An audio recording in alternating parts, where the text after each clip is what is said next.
Yeah. He's starting to sweat. It's not big. How are you guys doing? Hey, how are you? Great. I'm doing great. You have had so many different roles, also in film and television.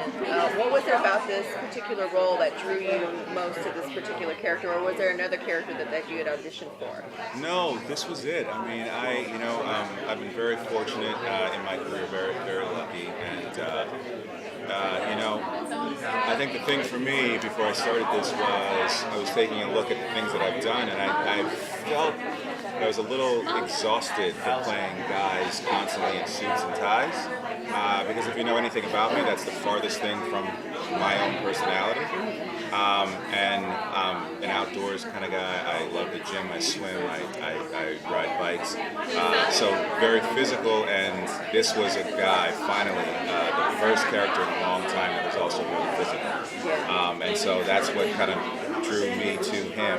And I loved his overly simplistic way of looking at life, which is not the way I look at life, but there was something exciting about the way that he chooses to exist in this plane. I think it's very unique, the situation, because you've come to LA to make sure that Lucifer gets back to hell, because that's the way things are supposed to be. And now things have been mixed up for you, and it seems like your character is starting to like that a little bit more, especially since you and Maze have found a little... Well, when you have sex, it changes things. Yes, changes everything. Yeah. But I love when Lucifer and Amenadiel work together, kind of tried to put their differences aside to work together at the end of the season. What kind of dynamic will we see in season 2? I definitely think that they've, for the most part, worked through their issues. I think that they have learned how to respect each other, love each other. But like I keep telling people, there is that big brother, little brother dynamic always at play. And anyone that has, a big brother like I do, you're always going to be like, there's always that tension, but it's always based, in love, so I think that this season that they're really more teamed up and, both very afraid and worried about mom. Yeah, can you talk about your mother issues? I mean, the fictional ones, or real? What is it, therapy session? No, my mom is fantastic.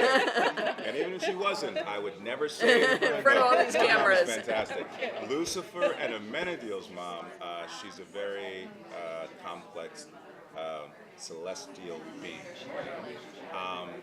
I think that Amenadiel has always been closer to his father. I think he's always been the good son, the son that always wants to get his father's approval, his father's respect. I think he's always loved his mother, but he was never close to her. So I think with her escaping hell, and now, there she is right now. Are you behaving yourself? No. Okay. And I think that gives him a chance now to see what that dynamic will be. So, other than family issues, which is the main focus, I know, of the show, is there anything that you'd like Amenadiel to do now that he's kind of being used to being on Earth? Is there some adventure that you think he should go on? I love where they're taking the character. I mean, I think there's so much room to play when you have this creature that's always been so stoic, so serious. Now he's finally starting to loosen up. And now you throw him on Earth in Los Angeles? Are you kidding me? I mean, sex, drinking, just the world is open to him. And I would love to see him kind of surf through that and experience things. Maybe, yeah, maybe, why not? Just see him kind of explore everything, like a 5-year-old. It's exciting. Lucifer described to him that he thinks that you have now marching orders from God. We have to go find mom. How much do you think that your character will be following orders versus developing more that independent thinking that he started to explore? I think that's what we're going to be seeing a lot more of. I think Amenadiel has felt like, for much of his existence that he has always followed order, followed rules, always tried to do what Dad wanted him to do. And I think he's starting to realize that hasn't really gotten him as far as he thought it would get him. So I think there's something going on with him where he's starting to feel like, here Lucifer is. He breaks all the rules. He never does what Dad says, and for some reason he's still Dad's favorite. So I think it's starting to dawn on Amenadiel that this is not fair, and that maybe I need to kind of step outside and explore things myself, even if our Father doesn't. Thank you. Thank you.